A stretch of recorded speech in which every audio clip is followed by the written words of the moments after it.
এটা নিয়ে কখনো আপনি জামাতকে কথা বলতে দেখবেন না, কখনো আপনি এই সরকারকে কথা বলতে দেখবেন না। এই হচ্ছে আপনার এরা মিলেমিশে এইখানে একটা ব্যবস্থা তৈরি করছে।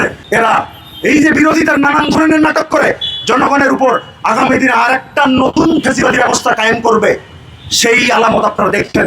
সামাজিকভাবে যদি দেখেন, এই যে মব, সেই মব কিন্তু বন্ধ হয় নাই। তৌহিদি জনতা যখন তখন খেপে ওঠে। কখনো এই যে হামে শিশুরা মারা গেল, তৌহিদি জনতা খেপছে?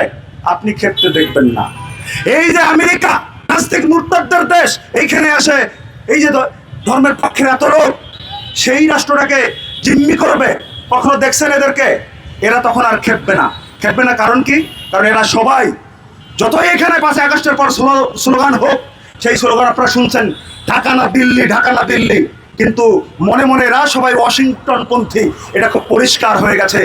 এই যে দিল্লির বিরুদ্ধে আমরা লড়াই করেছে, আমাদের সামনে এখন ওয়াশিংটনপন্থী ফরানা উনি তুলে নিয়ে আসছেন। আমরা বারবার বলছি যে আপনারা জানেন, ইন্টারিম যাওয়ার আগে 3 দিন আগে একটা চুক্তি করেছিল মার্কিন যুদ্ধবাজ সাম্রাজ্যবাদের সাথে। এই চুক্তি নিয়ে দেখবেন কেউ কোনো কথা বলবে না। এই চুক্তি বাস্তবায়ন হলে এই যে জনস্বাস্থ্য, জনকৃষি, সমস্ত কিছু আপনার ধ্বংস হয়ে যাবে। কিন্তু